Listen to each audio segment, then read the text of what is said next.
73 et bon trafic. Bonjour à tous et bienvenue dans cette vidéo rapide d'explication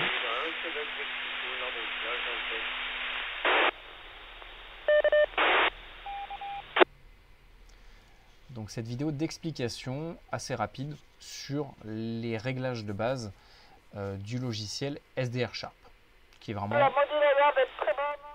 un logiciel de référence dans le monde de la SDR. Si vraiment vous voulez débuter en écoute sur la SDR, eh ben, c'est vraiment le logiciel que je vous recommande de télécharger et d'utiliser. Donc on va voir les différents menus qui s'affichent ici. Alors la disposition des menus peut légèrement changer. Par exemple, le display de base, il est ici à droite. Moi je l'ai mis ici parce que je voulais qu'il soit ici. Parce que sur les premières versions, moi je l'avais ici, donc je le veux ici.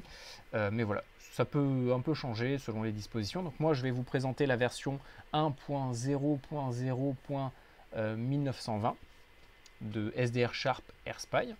Enfin, c'est plutôt SDR Sharp Studio, il l'appelle comme ça maintenant. Donc tout en haut, on a le menu principal qui va nous permettre d'afficher différents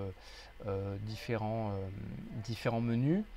Ici, ça va être le bouton pour stopper ou lancer l'écoute de notre SDR. Ici, on va pouvoir créer une nouvelle fenêtre, donc c'est pour en afficher plusieurs. Ici, on va venir configurer la source de notre écoute. Donc ça va être le même menu qu'ici en fait, hein. C'est pareil, c'est le menu source. Donc on va pouvoir sélectionner notre récepteur SDR, ou si on veut directement lire un fichier audio ou autre, ça va être à vous de le sélectionner. Ici, ça va être pour couper ou activer le volume. Ici, on va régler le volume. Dans une autre tour d'ordinateur. Voilà, donc là on monte ou on descend le volume. Ici, on va régler la fréquence. Donc on peut soit bouger avec la molette, on monte, on descend, soit on peut cliquer en haut ou en bas pour monter et descendre, hein. Ici on va pouvoir pareil, hein, monter et descendre selon le step que nous avons réglé. Donc le step on va le régler ici. Donc, ici ensuite ça va changer le mode de déplacement sur le spectre. Et que là le spectre là ne bouge pas, c'est sur celui-là que le spectre hop va se déplacer selon où je clique.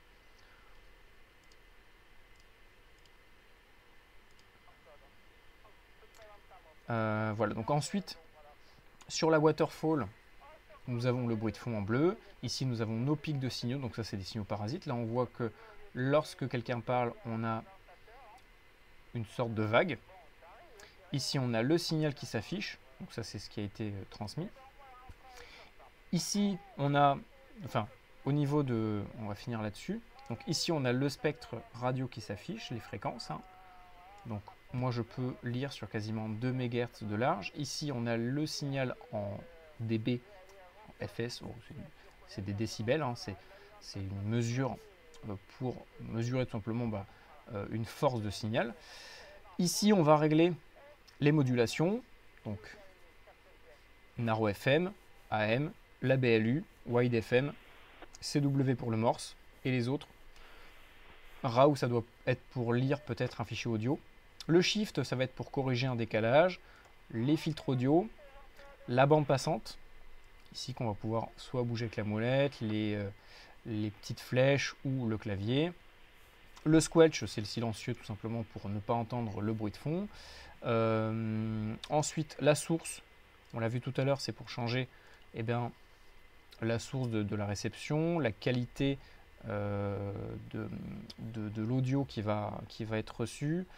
Le RF gain, c'est un réglage qui va être très important. Donc c'est tout simplement le gain en réception qu'on va pouvoir, on va pouvoir également activer le gain automatique ici et ici. Ensuite, le menu display qu'on va pouvoir soit retrouver ici, moi je l'ai mis à gauche mais normalement il est à droite ici. On va pouvoir régler la résolution, le style de notre interface en gris, en blanc, etc. etc. Les manières d'afficher la waterfall, nos pics de signaux, la couleur, la rapidité de la waterfall.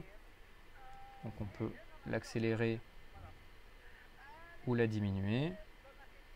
Donc selon ce que vous voulez faire, il va falloir trouver le bon réglage. Ici, ce menu-là va nous permettre de zoomer et dézoomer sur notre spectre, enfin sur la waterfall.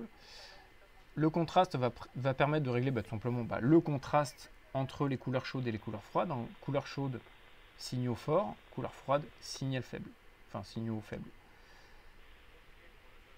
Le range, ça va être pour régler la hauteur de notre bruit de fond et de nos signaux sur notre échelle ici.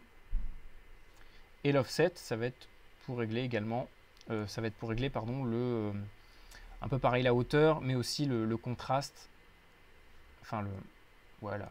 Ouais, c'est ça, hein, c'est le bruit de fond, et donc par conséquent, ça va changer également la couleur. Donc il va falloir jouer avec le RF gain et ses différents menus pour, tout simplement, avoir une waterfall lisible. Voilà au niveau des réglages de base. Ensuite, on clique sur le signal qu'on veut recevoir. Pensez à bien locker la waterfall pour pas qu'elle bouge à chaque fois. Si jamais vous voulez un tuto complet d'explication sur les différents menus que je viens de vous présenter, les différents réglages, vraiment plus en détail avec des tests en conditions réelles où on va faire vraiment de l'écoute sur différentes fréquences, vous pouvez me soutenir via le Patreon. Ça me permet tout simplement de soutenir mon travail, de me motiver à continuer de faire des vidéos et également d'acheter du matériel pour vous faire du contenu. Voilà, donc si vous voulez que je continue de vous faire des petits tutos et que je puisse vous aider, n'hésitez pas à soutenir mon travail. Et puis vous, ça vous permet d'avoir vraiment des explications beaucoup plus approfondies. Et vous allez même pouvoir poser vos questions et moi je ferai des vidéos sur les sujets demandés. Voilà, donc après on fait un clic et glisser, on peut se déplacer sur le spectre radio. Là on est sur la bande radio amateur VHF. Notre sélecteur ici, qui est en rouge, on va pouvoir changer manuellement la bande passante, ici.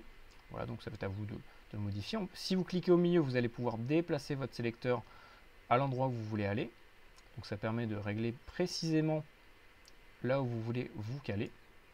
Et puis voilà, on a fait le tour des menus de base, enfin des réglages de base, des menus et des réglages de base. Donc voilà, je vous dis à très bientôt, je vous attends sur Patreon. Là j'ai sorti une vidéo de 40 minutes où j'explique vraiment en détail tous ces réglages-là. Et puis on fera prochainement des vidéos d'écoute, tout simplement. On va partir sur les ondes radio et puis on va écouter un petit peu différents types de communication pour voir vraiment les réelles possibilités que nous avons avec la technologie SDR. Donc voilà, ce sont des petites clés qui valent entre 10 et une centaine d'euros à peu près et qui nous permettent d'écouter, de recevoir une bonne partie du spectre radio. Donc moi je fonctionne avec une Diamond X50 sur le toit et ça fonctionne très très bien. Voilà, bonne journée à vous, 73, et à très bientôt sur le Patreon.